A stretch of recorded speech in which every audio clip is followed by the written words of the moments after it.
unboxing and taking a look at Banish All Their Fears Bayonet and Musket Series Volume 1. This is from game design by David Fox and Ben Hull and published by GMT Games, which was kind enough to send me this copy, so thank you for that. It includes the battles of Neerwinden and Blenheim, which is a relatively famous battle in the War of Spanish Succession. And Neerwinden is a battle in the War of the League of Augsburg. If you're familiar with the term bayonet and musket, there is also a musket and pike series, of which Ben Hull is, I think, the chief designer of that. We're transversing musket and pike and moving into the bayonet and musket or flintlock and musket type era of combat with this series. So this is volume 1.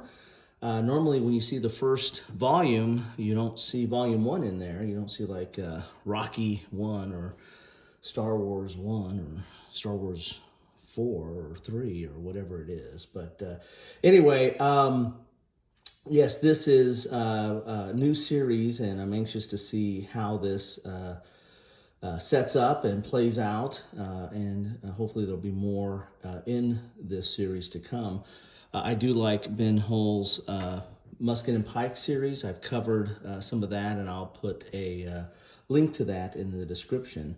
But this is advancing the combat, tactics and formations and weaponry forward into a new era with this bayonet and musket series. So let's take a look at the back of the box and see what we have here. So you have an example of one of the maps. This is the maps for Blenheim. You also get an example of the counters there. We'll see those a little bit more up close and personal. Interesting counters. I mean, they're not, by first glance, a lot of letters on there instead of numbers. And so this should be an interesting system. As you see there, the scale is 1 hex equals 200 to 220 yards, or 180 to 201 meters. 1 turn is 20 minutes. Infantry units are battalions of 500 to 600 men. Cavalry units are 2 to 3 squadrons of 250 to 350 men, and artillery units are batteries of 8 to 10 guns. This is for 2 players, 3 to 7 hours, 6 complexity on a scale of 9, and solitaire suitability is 7. So I don't think I would imagine there's not a built-in AI in this, so I imagine that is playing it two-handed. And the reason why it might be a little bit higher level is there might not be hidden information. I don't see here, we see a double-sided map, rules, play manual, counter sheet, command display, combat tables, orders and movement tables, timekeeping, and 2 10-sided dice. So I don't see cards in there. Sometimes when you have cards or card-driven games or card-assisted games, that has some hidden information that is a little bit harder to play those solitaire. Can be. I mean, you also use the cards to kind of set up the AI sometimes. The fact that there's orders and movement tables and how you make your orders, I would think that might be a little bit of a challenge for playing it two-handed, but I guess I'll figure that out when I get in there. So looking at the back, we also have, let's go a little bit closer there, Banish All Fears covers 2 crucial battles of the late 1600s and early 1700s in Europe, when warfare entered a new era of larger armies and the primacy of firepower. The game system highlights the peculiarities of warfare in that period and the impact of the limitations of command and control. This game is an evolution of the Musket and Pike battle series for the changes in tactics and organization of armies of that period. So that's excellent. That's exactly what I was kind of expecting out of this game. And it looks like that is what it's going to deliver. And these are 2 very important battles. In fact, I have other games on Blenheim, so it'd be interesting to get, after I get to the table, compare this to some of those other games and how they simulate that battle and you know, do a little bit of compare and contrast at some point, hopefully. Looking at the bottom here, Banish All Fears is the first game in the Bayonet and Musket series, which will cover the period of the War of the League of Augsburg, 1688 to 1697, and the War of Spanish Succession from 1702 to 1714. In Western Europe, the figure of the great King of France, Louis XIV, the Sun King, dominated the scene, leading the newly united and energetic France to expand and secure its frontiers. His opponents, the ancient power of the Holy Roman Empire, the financial and military might of the Dutch United Provinces, and Britain, the indomitable. The field of war was set. So there you have it. That is what we are going to be looking at here. And so it looks like they might be having other games covering those two battles, or those two wars, I should say, or conflicts. I have some strategic level games that cover those. And so I might do, at some point, I might do a deep dive, a Kilroy's deep dive, where we you know, start at the strategic level, maybe work down to the operational, and then get into these tactical level games or grand tactical level games. There's not as much operational. Some of the strategic have the kind of operational aspect of, you know, supply and politics, or that's the strategic level, but have some of the supply and logistics. There's not a ton of that in this space, or at least out of the games that I have that cover this. So let's get inside this box and see what is in there. So good, solid GMT box. Oh boy, there we go. Not sure. I guess, what is that, 2 inches? It's not your oversized one, but I don't think you need it for 2 battles. You get a bag of baggies, and then we have 2 10-sided dice, both gray. We have the rules of play here. So this would be like the series rules, charting out at 24 pages. That's not too daunting there. We have a rules index on the back here and a train effects chart. Let's see here. And this is Bayonet Musket series. So, I mean, I imagine this is for Banish All Fears, but I imagine this might turn into the series system. GMT is actually pretty good at having living rules. So as this game, as you find errata or find clarifications that are needed in the rules, they usually add that and have a living rules that live on their website. Here's the table of contents showing out those 24 pages. There are 13 sections, and we'll kind of look over those. Here's a list of figures that are in here. That's interesting. Normally you don't see that. It's just in there when it's in there. Here's a list of tables. So that's a nice little reference. If you want to look to something that a little bit quick reference to it, you can get to it there. Here's some designer notes, and here's an introduction. Components and terms. As you can see, it's full color, dual column. Here's some example of some of the units here. So we've got overhead formation, parent brigade, parent regiment, nationality, and then combat value. So really only not a lot of information on there. I mean, not a lot of combat information. A lot of it is the organization. So, you know, command and orders might be a very key aspect of this game. So, and there's some of the artillery. Here's leaders. You've got name or rank, nationality, historical wing, level of command, leadership modifier, finished. I imagine that determine you flip it over when it's done with its doing its commands or done for that turn, and then a picture of it. So there you have it. Always interested in how command and organization is done through the different periods of time, you know, from ancients into medieval, into musket and pike, now into bayonet and musket. I typically call this like flintlock and musket, but flintlock and bayonet. Basically same kind of period. Here's some more pictures of some of the series markers. And here's your terminology here. So we have your glossary. Table 2 is a glossary here. It's kind of interesting, breaking down some of the aspects of the game here. What's brigade, capacity, command display, orders. Very interesting. Here's the scale. We kind of talked about that on the back of the box. Here's your sequence of play.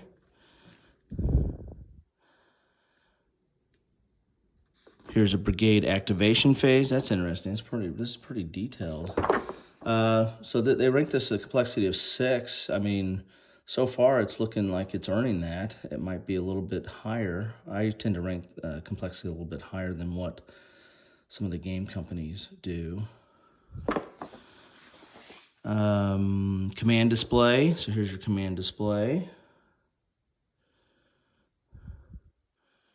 Here's some examples of that. Again, full color with imagery and an explanation. There's committing brigades. So command itself is so from page 8 to page 12, so 4 pages of command, and then we get into the orders. You got march order, charge order with a little important note there. Dress ranks order. So orders are 2 pages. Then you get into leaders. Not a lot there, but that might help out with the complexity. Movement. Here's your movement allowances. So you didn't see that on the counters. So your movement allowances are going to be set by the type of unit there. Here's your facing. So that's going to be a key aspect of this as well. Here's stacking. Here's artillery. So you got a zone there, artillery range. Here's combat. And you've got infantry and then mounted combat. Several pages of that, which you would expect in a war game, right? Here's your train effects chart. Seen that a couple places. Here's morale. Morale kind of short there. Interesting. So talking about whether something's routed or whether you need to take a morale check. Okay, cool. And then you've got round unit movement, and that's it. So overall, 24 pages, not something that's going to take that much time to get into. The playbook, though, is pretty thick. That's 64 pages. There's your sequence of play there. Let's see what all we have in here. We have table of contents introduction. We have a lot about that Battle of Neerwinden and then the Battle of Blenheim. The historical notes, design notes, and then you have a detailed example of play, then a bibliography and the like. So I like these playbooks not only to learn how to play the game with an example of play, but also the historical notes and context that they provide. The rest of this is the scenarios. So we get a little bit of context here on this, and then a lot of background on this battle. And then you get the setup here. So here's how you set up your command on the units. Here's the Allied order of battle. Talking about the commanders and which wing they have or center or what. Here's the regimental listing. Wow, this is a detailed order of battle here. You got some notes on here as well. This is the French order of battle. Wow, this is quite a bit. I don't think I've ever seen this level. So that's just Neerwinden. So 21 up to page 21 is just Neerwinden with all the order of battle and command and the like. So that's interesting. Then we have the same for Blenheim here. Wow, a lot of research went into this. Then you get into the historical notes and the like. Wow, look at this. I might just sit back and read this at some point. So that's That's interesting. All right, so let's look at, these are your command sheets, I think, here. So this is for Neerwinden, 1639, and then on the back is Blenheim, 1704. So you can't play these games at the same time, and why would you? So here you go. Those are the command charts. It shows you reserve, support in front, and then you're going to have these different zones here, which are, look at that, tell you what the different zones are. And they also, but they're different to the battles, right? So they're unique to the battles. Very cool.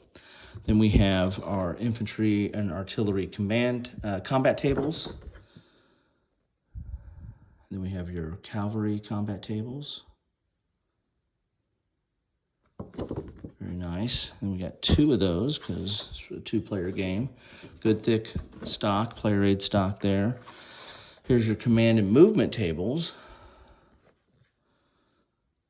Your movement allowance right there, and then your wing actions and brigade order change. And here is dealing with leaders.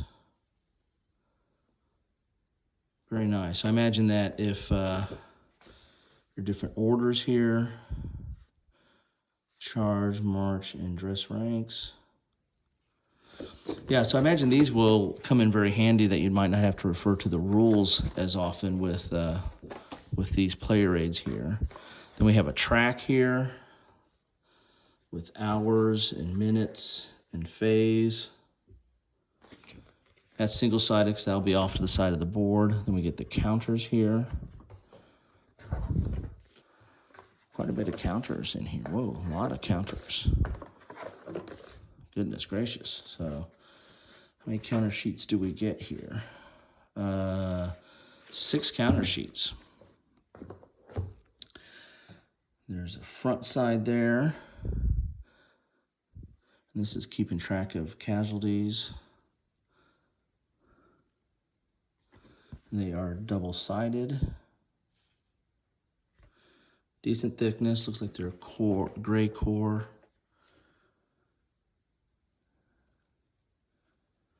Wow, a lot of variety in some of these counters.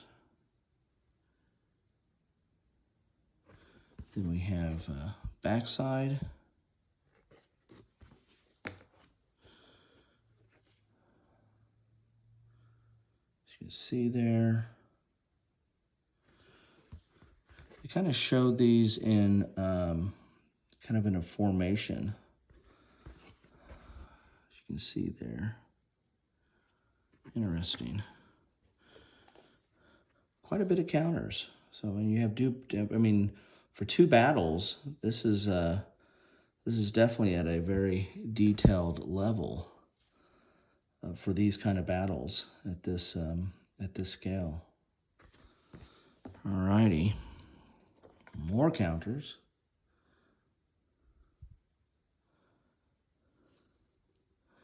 There's the artist right there for these. Double-sided, and then some more counters. I'm looking at it, I didn't notice the indications of like which battle they're for. So hopefully sorting these are not too hard to do. How do you sort your counters? I usually don't punch it. I'm not a clipper, so I usually don't punch out everything at the first blush. I usually I'll pick one of these battles to play, and then I'll punch out the counters that are needed for that battle, play it, and then punch out the other ones later, you know, or if I feel like they're dangling off the sprue, then I might, you know, go ahead and finish the punch out to get it ready for play or store or what have you. So I do have some games that still have counters on the counter sheet because I just not played the other battle or other battles yet. Nice map. I was paper map, but I mean it's GMT paper map, so decent thickness. I have to say I do like the way this looks. I mean it's a hex map. Let's look at Neerwinden first. And apologize if I'm mispronouncing any of those battles here. And I'm filming different locations because my typical gaming table and room has been, I've lost it. It was taken over by Magic the Gathering. So my son, when he got back from college. So when he goes back to college, I'm going to reclaim it with a night attack and hold it for the rest of the semester is my goal. So here's Neerwinden. Like the map, you've got roads. We've got some outlines here. I imagine that's going to be important for either setup or objectives. The way they show the city is nice. Pretty relatively open terrain here. Looks like we got a little bit of a walled city here. And you got some forest and streams. And then you have a terrain key up at the top. Let's look at Blenheim here. Ooh, okay. A lot more vegetation, forest on here. And then we've got some, what is this, marsh here right outside of Blenheim, coming off the Danube River. Very nice. I like to look at these. Decent size hexes. Anyway, overall, like the look of it. Anyway, that's what I have for you today.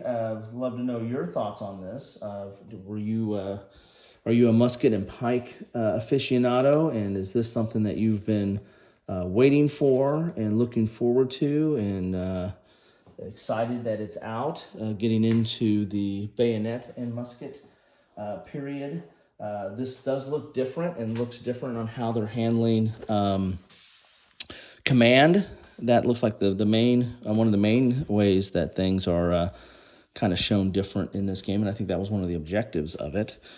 So love to know your thoughts on this, if this is something that you are interested in, because this was a little bit of a surprise to me, but when it came out, I had not been tracking it, but I'm glad that GMT keeps me up to date on this stuff. So there you have it.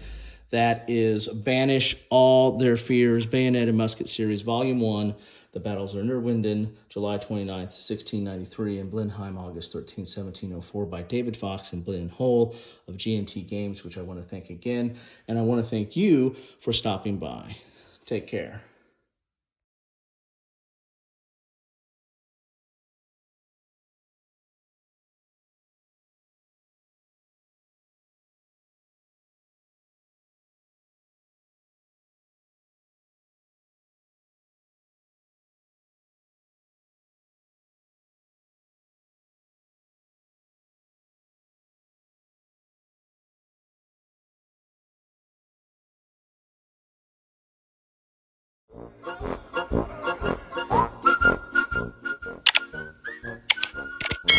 Thanks for watching.